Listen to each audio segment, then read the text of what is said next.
do Senhor Jesus? Irmãos, vamos abrir a palavra do Senhor em Isaías 29, versículo 9.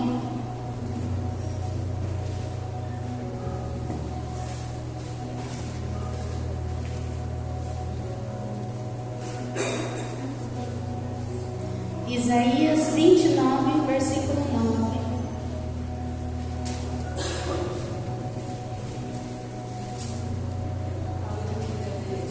A palavra do Senhor que diz: Tardai e maravilhai-vos e folgai e clamai, bêbados estão, mas não de vinho, andam titubeando, ou seja, cavaleando, mas não de bebida forte, porque o Senhor derramou sobre vós um espírito de profundo sono e fechou os vossos olhos, os profetas, e vendou os vossos líderes, os videntes, pelo que toda visão vos é como a palavras de um livro selado, que se não dá ao que sabe ler, dizendo: ora, lê isso, e ele dirá: não posso, porque está selado. Ou dá-se o livro ao que não sabe ler, dizendo: ora, lê isso, e ele dirá: não sei ler. Porque o Senhor disse: pois que este povo se aproxima de mim, e com a boca e com os lábios me honra,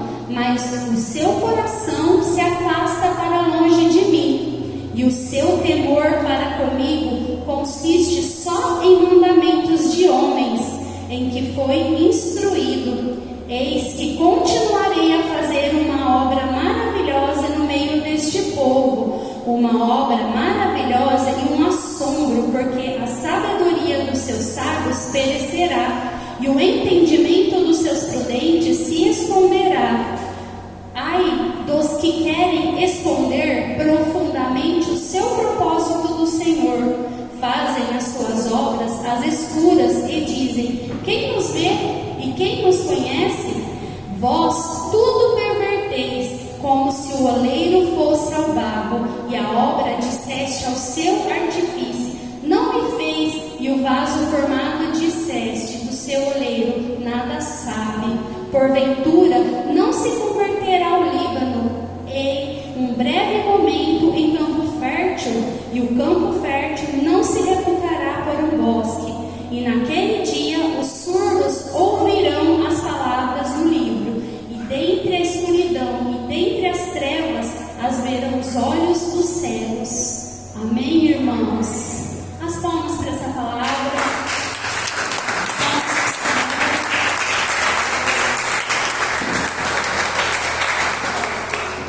Pode se assentar, irmãos.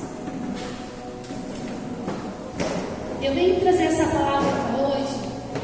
Aqui Deus está falando para Isaías, porque o povo, eles não ouviam, eles só faziam as coisas, mas não ouviam realmente o que Deus tinha para falar com eles, e não viam o que Deus realmente tinha para eles. Isso não mudou dos dias de hoje para nós. Tem um versículo que fala aqui, que o vaso queria ensinar o oleiro. O que isso quer dizer também? Muitas vezes nós não ouvimos o que Deus tem para falar, nós não enxergamos o que Deus tem feito na nossa vida, e nós queremos ensinar a Deus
Quando eu fiquei sabendo disso, eu fiz aula de Libras. Quando eu entrei nesse mundo, eu fiquei assim, porque muitas vezes a gente está aqui na igreja, a gente está ouvindo louvor, e a gente está tampando os ouvidos, a gente não consegue nem, sabe, nem se levar nossa alma a Deus, porque a gente tampa os nossos ouvidos. Os surdos, eles dançam na presença do Senhor. Eles sentem a vibração, mesmo sem ouvir o que está falando. Os surdos, eles têm a comunicação própria deles. É errado, não sei se vocês sabem, a gente falar aquela palavra surdo-mudo. Vocês sabiam que o surdo não é mudo? Ele só não fala porque ele não escuta, então ele não sabe o que é um som. Ele não sabe. O surdo, quando a gente for se referir a algum surdo, a gente fala, é aquele surdo. Mas nunca fale o surdo mudo, porque ele não é mudo. Pode ver que muitas vezes ele até pronuncia algumas falas, mas ele só não consegue falar porque ele não ouve. E a gente, muitas vezes ouvindo, não consegue falar sobre Deus. Não consegue pronunciar o que Deus tem para nós, o que a gente ouve, falar do nome dele. Tem uma surda, ela chama Helen Keller. É a primeira surda, ela já morreu faz tempo. Ela é a primeira surda, e detalhe, ela é cega. Era, né? Surda e cega. Ela ficou quando ela tinha uns 2 aninhos, mais ou menos, com uma doença. Eles não sabem se é meningite, porque como faz muito tempo. Ela foi a primeira surda e cega a se formar em bacharel, a fazer uma faculdade. Ela foi a primeira, surda e cega. Com 6 anos, os pais dela contratou uma professora. Essa professora tentava ensinar ela, só que ela era como se fosse um bicho. Um bicho acuado, sabe por quê? Porque ela não escutava, ela não via. O mundo dela era escuro e era em silêncio. O mundo dela era escuro e silêncio. Você imagina isso, irmãos? Só que aí, com 6 anos, eles contrataram uma professora chamada Anne Sullivan. E essa professora ficou ali penando para ensinar ela, e conseguiu. Um dia, a primeira palavra que ela aprendeu na vida dela foi água. Porque ela colocou a mão na água e com um gesto, segurando a mão dela, ela fez o símbolo da água na mãozinha dela, com 6 aninhos de idade. A professora conseguiu. Aí ela entendeu que a professora estava ensinando ela a se comunicar. Depois disso, ela quis aprender todas as palavras. Ela quis aprender tudo, porque mesmo sem enxergar, e naquele mundo escuro, naquele silêncio que ela vivia, ela quis aprender tudo. E ela foi aprendendo, e detalhe, ela entrou na faculdade e se formou. Aí, irmãos, ela escreveu vários livros, mas o que mais me chamou a atenção, que me tocou, que ela escreveu assim no livro: nestes anos sombrios e silenciosos, Deus tem usado minha vida para um propósito que eu não conheço, mas um dia o entenderei e depois ficarei satisfeita. No mundo sombrio, no mundo frio, naquele mundo escuro e silêncio da vida dela. Outra coisa que ela falou, que eu achei muito interessante: eu sempre soube que ele estava lá, mas eu não sabia o seu nome. E quando ela aprendeu, ela descobriu que o nome dele era Cristo. Irmãos, ela era surda, ela era cega. Imagina o mundo dela. Só que ela conhecia Cristo. Ela não sabia, olha o que ela fala. Ela sabia que ele estava lá com ela. Ela só não sabia o nome dele. Meu Deus. Olha que tremendo, irmão. Quando ela ficou sabendo o nome dele, ela fez um livro falando de Deus, do momento dela, do que ela sentia com a presença de Deus na vida dela. Que tremendo! Que maravilhoso! E nós que ouvimos os hinos, que ouvimos a palavra, e nós que louvamos,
era surda verdadeiramente, ela era cega. E no mundo dela, olha cada um destes anos sombrios e silenciosos, ela sentia a presença de Deus. Meu Deus! Ela sentia, ela só não sabia o nome dele. Imagina quando alguém falou para ela: esse que está aí com você, nesse teu mundo, chama-se Cristo. Você imagina, irmãos, quando ela ficou sabendo o nome dele? Eu conheço ele desde que eu nasci, todo mundo fala Jesus Cristo, morreu por mim. E ela conhecia ele de sentir ele com ela, naquele mundo dela. Eu fiquei tão assim, eu falei: Senhor, me perdoe por todas as vezes que eu não te ouvi. Me perdoe por todas as vezes que eu tampei os meus olhos para não ver o que estava na minha frente. Porque essa mulher aqui, com toda a dificuldade dela, ela deixou de falar, ela fez um livro falando do amor de Deus. No livro, a autobiografia espiritual é mestrada a ser o governo. Olha o que ela fala de Deus, irmãos. É mestrada a ser o governo do amor e da o que ela fala de Deus, do amor e da sabedoria de Deus e a criação de uso, visto que a sua vida não pode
É Deus que não está falando, somos nós que estamos com a nossa surdez espiritual.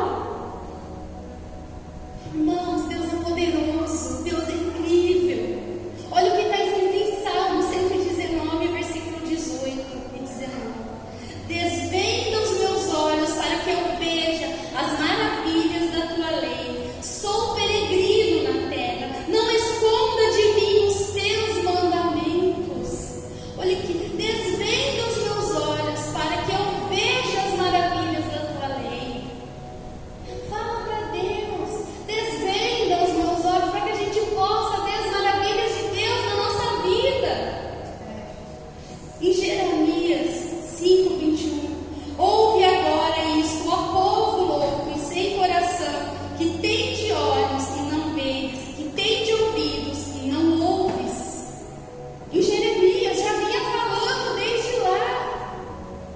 Eu fico imaginando, às vezes a gente lê aquele povo lá reclamando no deserto. Ai, Senhor, por que isso, por que aquilo? E a gente fala, nossa, mas a gente está igual. Não mudou dos dias para cá. Nós continuamos reclamando e falando, mas porque Deus, não porque Deus, e Deus está ali com a gente. E a gente está reclamando, e a gente não abre os nossos olhos e os nossos ouvidos. Irmãos, Deus é maravilhoso. Deus está o tempo todo cuidando de nós e da nossa família. Em Mateus 7, 3, 4.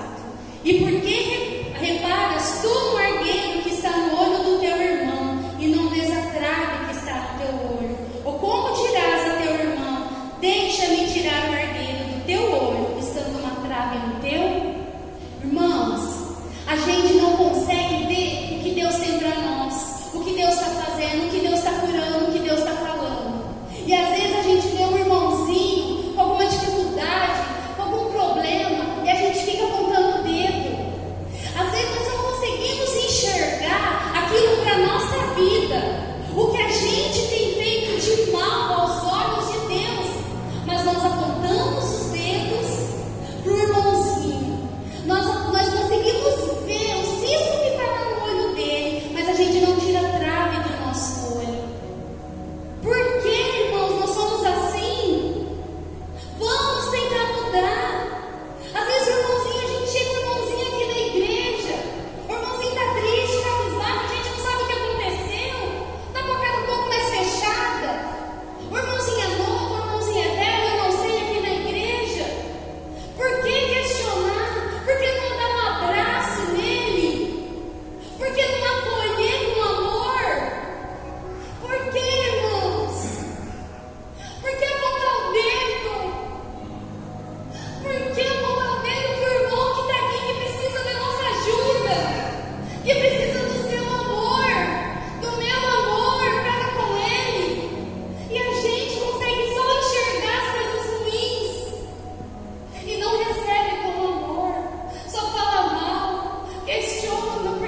que os teus olhos forem bons, todo o teu corpo terá luz. Se, porém, os teus olhos forem maus, o teu corpo será tenebroso. Olha só, irmãos, os nossos olhos, o que tem visto, irmãos?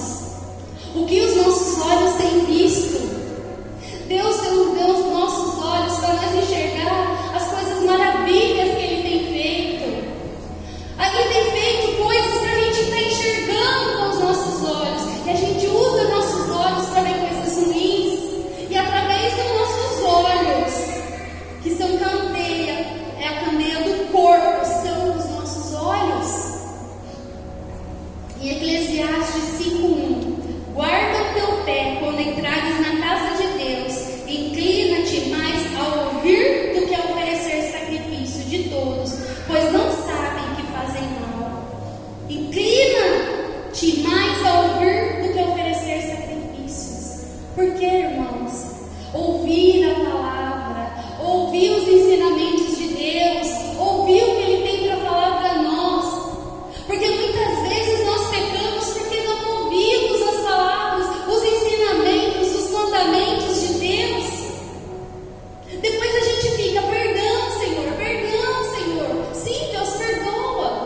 Só que muitas vezes a gente fica pelejando no erro, tudo porque a gente não ouve a palavra, os mandamentos, o que Ele tem ensinado a nós. E nós pecamos por causa disso, irmãos. Em Romanos 10:17, de sorte que a fé é pelo ouvir e ouvir a palavra de Deus. Quando a gente abre os nossos ouvidos, a nossa fé aumenta, porque a gente vai ouvindo